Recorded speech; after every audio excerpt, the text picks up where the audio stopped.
So this is part 3 of section 5.2. Let's do problem 13 together. Maybe it has some interesting reduction. So in 13, again, the instructions were to solve by the quadratic formula. So it means I need to have it at my fingertips. The quadratic formula isn't usable if you have a b cubed or an x cubed or an x to the 4th power. It's only usable for 3 terms, highest power of 2, set equal to 0. This problem's set up perfectly. My a is going to be 3. My b is going to be -4. My c is going to be 3. If the b is positive, it doesn't matter if you put it in a parentheses or not. If the b is negative, it has to be in a parentheses. So I'm going to write z equals, because there's a z in this problem. Negative from the formula, b is negative, so it belongs in a parentheses. Plus or minus symbol, square root symbol. B is negative, needs to be in a parentheses, then squared, minus 4 times a times c, which is 4 times 3 times 3, over 2 times 3. So in the numerator, double negative goes positive. In the denominator, 2 times 3 is 6. And then under the radical, I have -4 squared minus 4 times 3 times 3. I get -20 under my radical, which means I'm going to get an I, which means I need 2 separate fractions. But I still need a plus or minus in my answer. I'm going to reduce the square root of -20. I'm in mode 2 on this calculator, and it's 2 rad 5 times I. So this gives me 4 plus or minus 2 square root of 5 times I over 6. So I should have a plus or minus in my answer because there's both a square root and an I.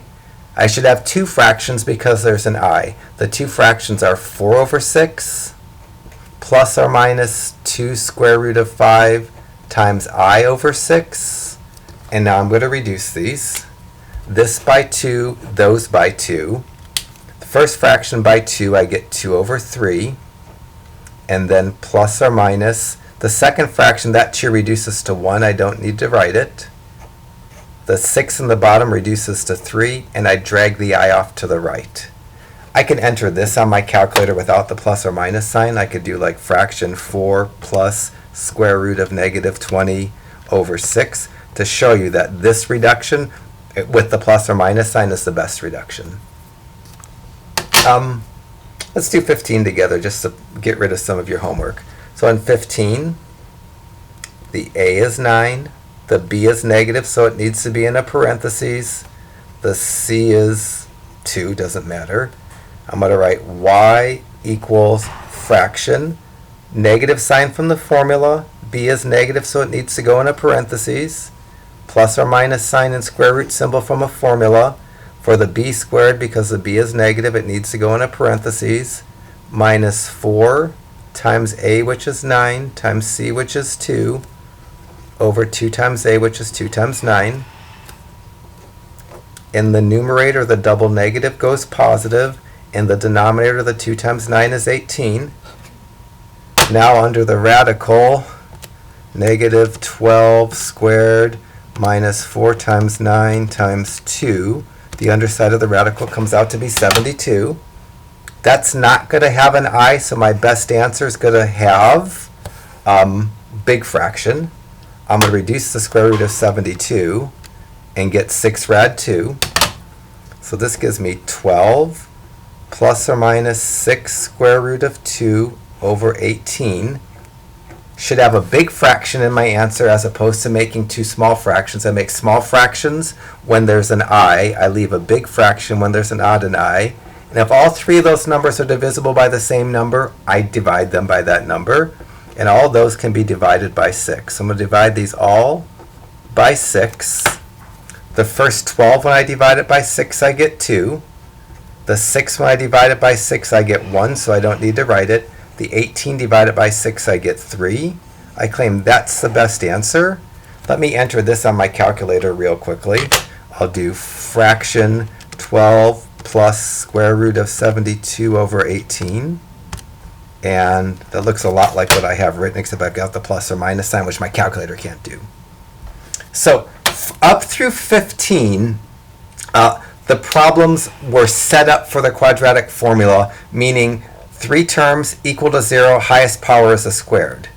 Once we get beyond 16, the problems aren't set up for the quadratic formula because they're either they don't have 3 terms or they're not set equal to 0. For all the problems between 17 and 32, I need to rewrite it so that there's 3 terms and it's set equal to 0. And it's really clumsy to work with if there's a negative in front of the square term. This says don't put a negative in front of the square term, even though it's possible to do. It's just messy. So for each of the problems beyond number 16, I need to do some algebra before I could use the quadratic formula, because the quadratic formula requires me to have 3 terms, a second power term, a first power term, a constant term, all on one side of the equation and 0 on the other. If you don't have the problem set equal to 0, then the quadratic formula doesn't work. So now that I did the algebra to get it set up, the A is 1, the B is 9, the C is negative 10. B is positive, so it doesn't need to be in a parentheses. I'm going to say X equals negative, and then B is 9. Since B is positive, I didn't put it in a parentheses, but it'd be okay to do it. And then plus or minus the square root of B squared. B is positive, it doesn't need to be in a parentheses, minus 4 times A times C, which is 4 times 1 times negative 10, over 2 times A, which is 2 times 1. Now I do the underside of the radical, which is 9 squared minus 4 times 1 times negative 10. I could use times instead of parentheses. The underside of the radical is 121. So this is going to give me negative 9 plus or minus the square root of 121 over 2. I'm going to reduce the square root of 121, and when I reduce the square root of 121, I don't have an I, and I don't have a square root, so I shouldn't have a plus or minus in my answer. The only time I don't have a plus or minus is when there's no I and no square root. In these, the reduction is never tricky. So I'm making up the 2 problems implied by the plus or minus. The first one has negative 9 plus 11 in the numerator, which is positive 2. And 2 over 2 is 1. The second one has negative 9 minus 11 in the numerator, which is negative 20. And negative 20 over 2 is negative 10. So my answers for problem 18 would be x equal to 1 and x equal to negative 10. I'll do 19 with you.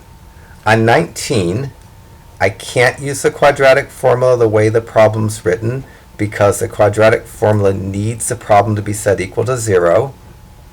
So I'll get it set equal to 0 by minusing 8 from both sides.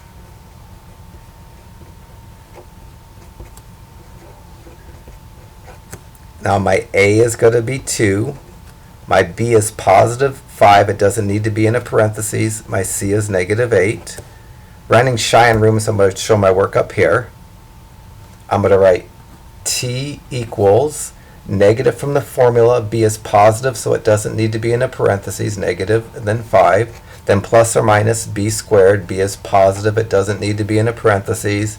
Minus 4 times A, which is 2, times C, which is negative 8, over 2 times A, which is 2 times 2. The denominator comes out to be 4. The numerator is 5 squared minus 4 times 2 times negative 8. Under the radical, I get 89. I don't think that radical reduces. Let me do the square root of 89. It doesn't reduce. So that means I should have a big fraction. It doesn't reduce, and I don't have an I. And realistically, there isn't a number in front of this radical. There's really a 1 implied there. In order to reduce a big fraction, those 3 numbers have to be divisible by the same number, which they're not. So I'm just going to call this my answer. This is the best case scenario. If I have a square root or an I left, my answer should have a plus or minus. If I have an I make 2 fractions. If I don't have an I leave a big fraction, and that big fraction doesn't reduce.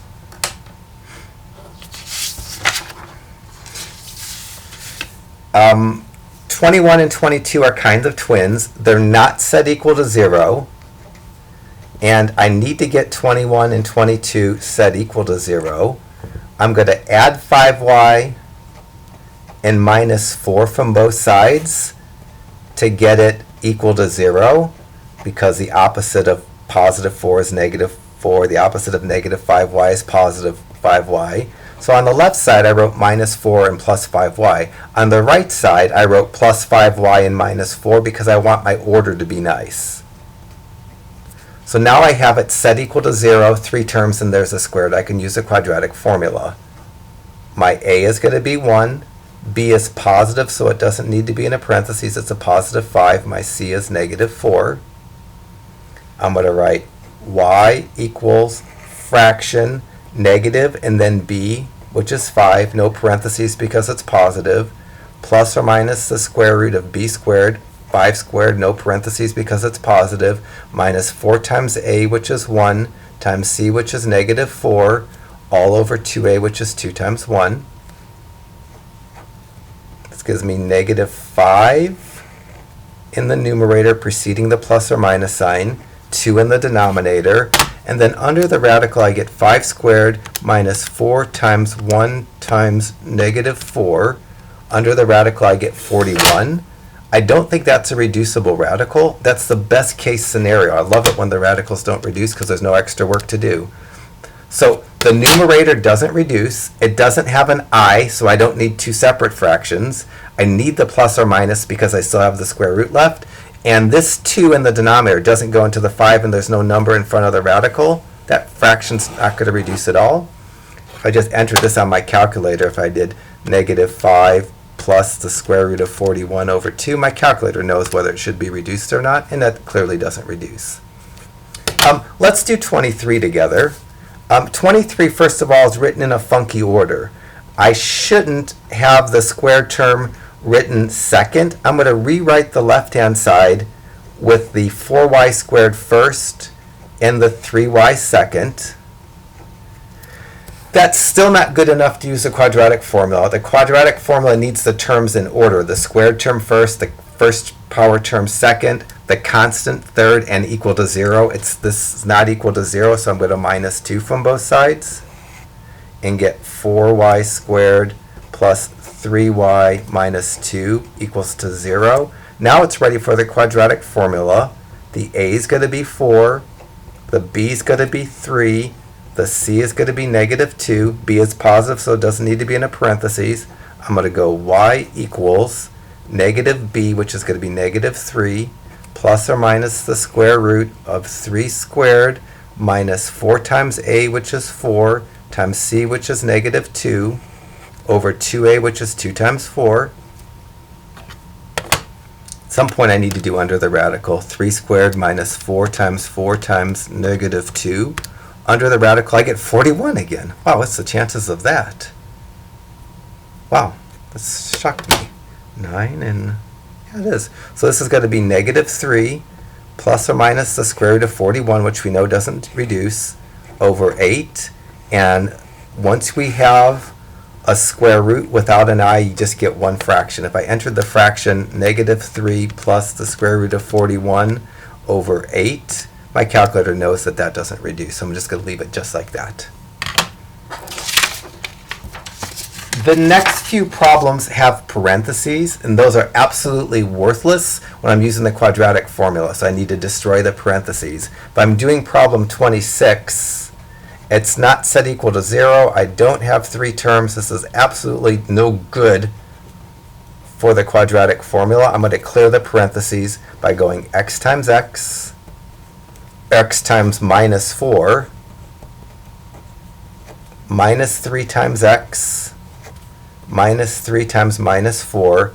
The left-hand side comes out to be x squared minus 4x minus 3x plus 12. The right side is still 2. I'm going to combine those terms. The like terms both have negatives in front of them, so I'm going to add those and keep them negative.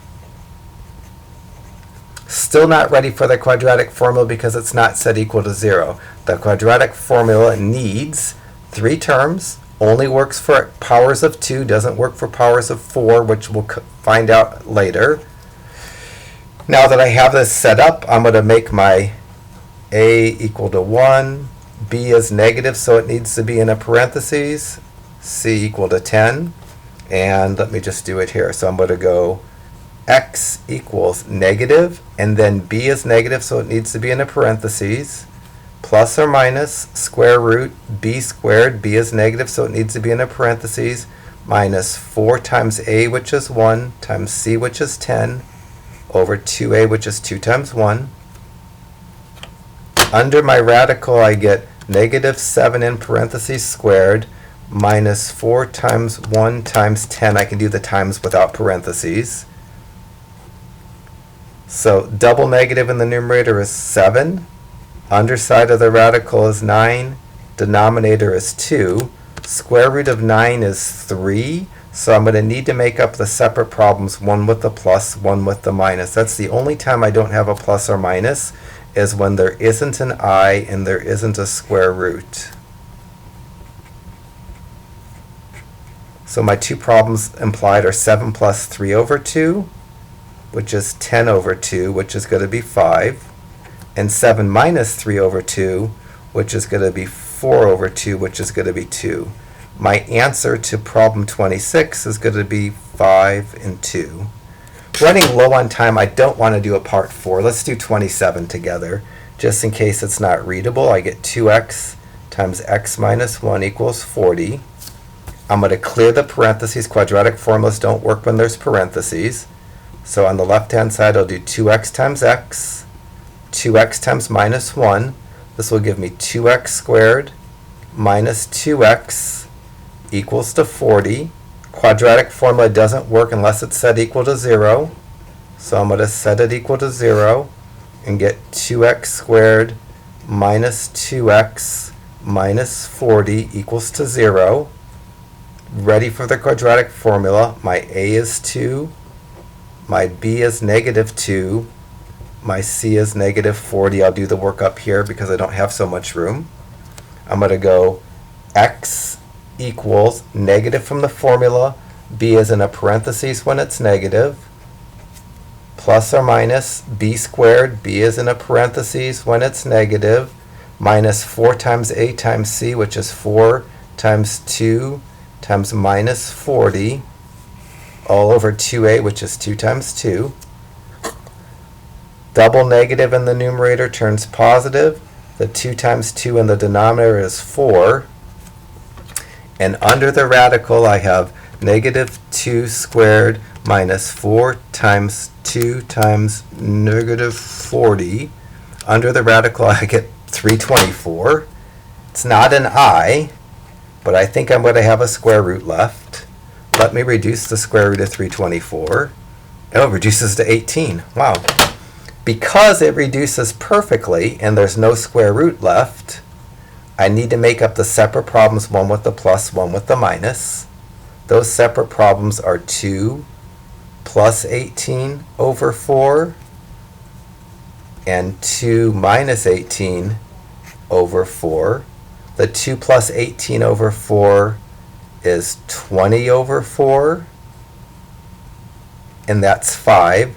The 2 minus 18 over 4 is negative 16 over 4, which is negative 4.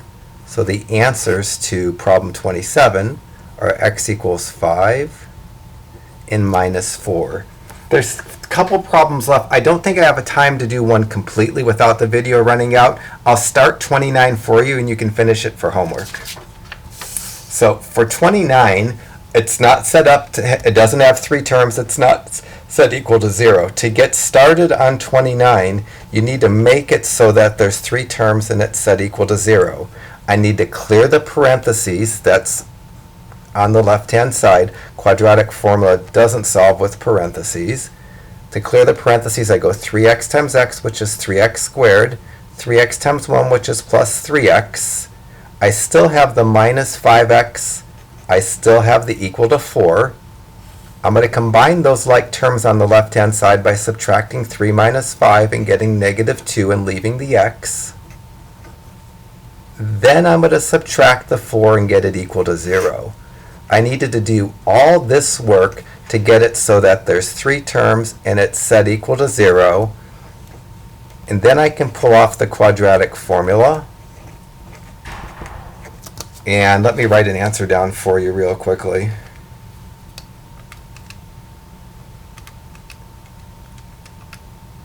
It's going to be 1 plus or minus the square root of 13 over 3 if you do the answer out completely. I'll get you started on 31, but I won't finish it. On 31, I need to get rid of the parentheses as well. I'll do y times y times minus 3. Still have the plus 2y and equal to 4. Combine those. Those combine to minus 1y. After I clear the parentheses and combine like terms on the left side, I'll subtract 4 from each side and get set up for the quadratic formula where a is going to be 1, b is going to be negative 1, c is going to be negative 4. And I don't know if I can get an answer in the video. It's probably going to pause on me. And it's just, you will never know until you check it in the back on my answers. Well, maybe I will. I think this is going to be y equals 1 plus or minus the square root of 17 over 2. So go ahead and just do all the odds in this section. There's not that many of them. And we'll move on to section 3 in a bit here.